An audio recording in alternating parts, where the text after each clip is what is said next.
what you wanted and we made you an Evo video. Picture this. It's 1993. We're in Japan. You pull up to a stoplight in your brand new Ferrari. You're probably listening to Whoop, There It Is. And what pulls up next to you on the line but a four-door sedan with fog lights and a big-ass spoiler. The little sedan next to you, apparently not understanding that you're in a Ferrari, revs his engine. It's so cute. You laugh.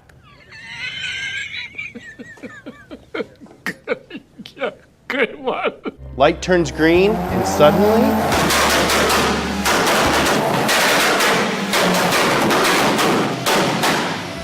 What just happened? You, my friend, just met yourself a Lancer Evolution, and your life will never be the same again. This is everything you need to know to get up to speed on the Mitsubishi Lancer Evolution. The Mitsubishi Lancer was introduced in 1973. Small, fuel efficient, kind of boring. In the 70s and 80s, Mitsubishi decided they wanted to improve their global image with motorsport. And their sport of choice? Rally. They gave the little Lancer a bigger motor and took it racing, and it did well. This was the dawn of Mitsubishi becoming one of the most iconic names in rally. By the late 80s, Mitsubishi was developing a Group B program with an all-wheel drive version of their Starion. Yeah, that Group B. The Starion prototype performed well, but before the car was fully developed, Group B was outlawed following a number of fatal crashes in 1985 and 86. Mitsubishi was left with an almost fully developed race car, but nowhere to race it. So if you're Mitsubishi, what do? Well, you make lemonade. You take the drivetrain from the Starion, you toss it under a Galant, and you enter it in Group A. Duh. The Galant performed well from 1988 until 1992, but European rally stages suddenly got too tight for a big fat sedan, and a number of manufacturers switched to smaller, more agile platforms. Ford replaced the Sierra with the Escort, Subaru the Legacy with the Impreza, Toyota the Celica with the Corolla, and Mitsubishi the Galant with the fucking Lancer, baby. Guess who's back in town, Dad? And I have an earring now. In true Mitsubishi fashion, they took the guts of the Galant and put it in the smaller, lighter Lancer. But they couldn't just call it a Lancer. I mean, the Lancer is a boring economy car. You're driving a project car, baby. Mitsubishi's project car. This thing had all-wheel drive, a big turbo, racing suspension, aero. It's like an evolution of the Lancer.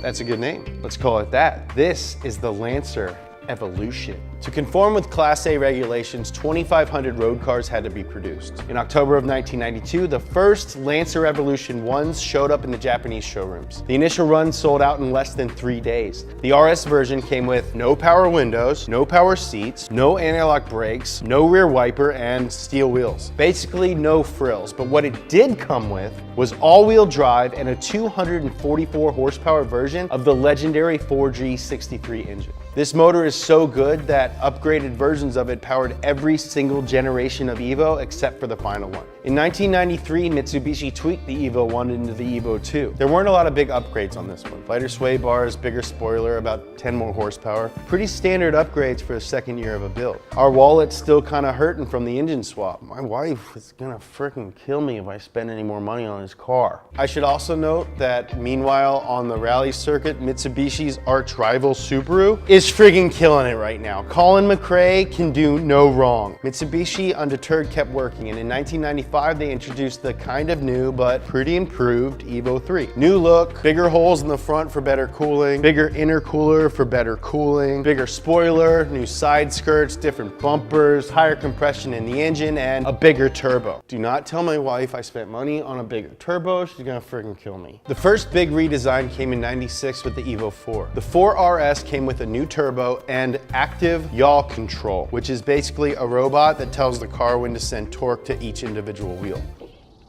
Go that way.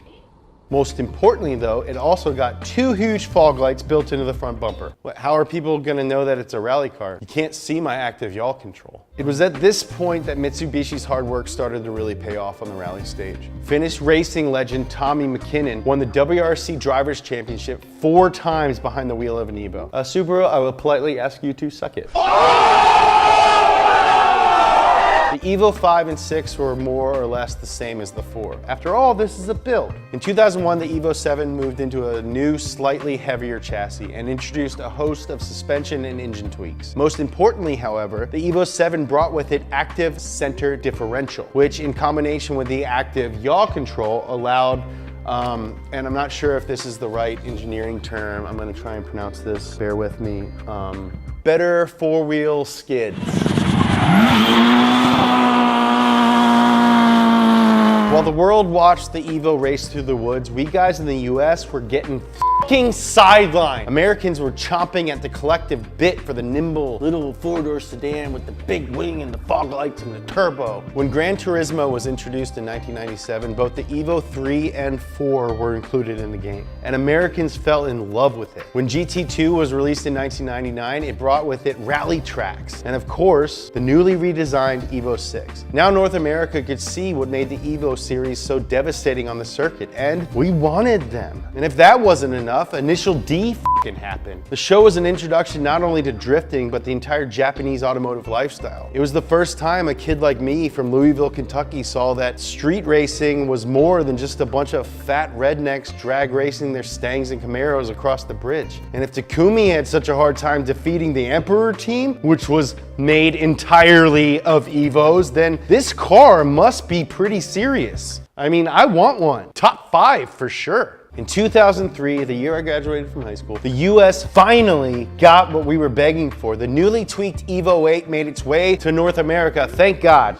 Thank you, Jesus. Lightened again and with new Bilstein suspension, the Evo 8 adapted well to its new environment. It changed the game, and despite the American version lacking active yaw control, it sold well. There were numerous special editions of the 8, including the devastatingly fast FQ series. FQ, of course, stands for f***ing quick.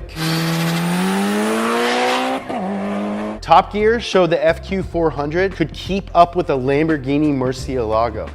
You, Kanye. Okay, Lamborghini Mercy. I have an Evo. Debuting in 2005, the Evo 9 continued the Evo's legacy of tight, corner-hugging speed, and it was now fully available through North America, Japan, and Europe. Using the Evo 9 platform, Mitsubishi continued to experiment. They produced not only a 6-speed rally edition, but also a limited-run Evo 9 station wagon. 2007 saw the final incarnation of the Evo 10. Despite lingering issues with Mitsubishi's financial footing, they pushed ahead with the car, and it was a fitting final model. The exterior for the first time was designed in Europe, and the majority of the production cars now topped out at 280 horsepower. But it was fat, and it didn't have the 4G63 engine that powered every one of its predecessors. The Evo 10 literally didn't have the heart of an Evo. The Evo 10 was produced for almost 10 years, and throughout that time, few, if any, major updates were made. In 2016, the Evo was finally retired, and much to many people's dismay, the Lancer name, and with it, the Evo's legacy, will most likely be reincarnated as a crossover.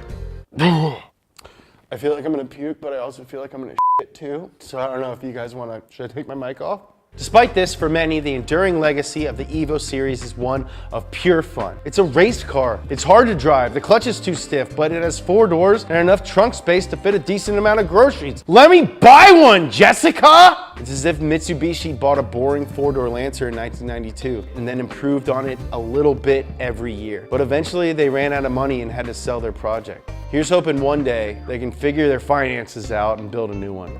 That's everything you need to know to get up to speed on the Mitsubishi Evo. We're gonna start doing giveaways, so let us know what you would want us to give you. What's your favorite generation of Evo? When was the first time you saw an Evo? Would you rather have an Evo or an STI? Who can blow the biggest clouds, Evo owners or STI owners? Should I get my teeth fixed?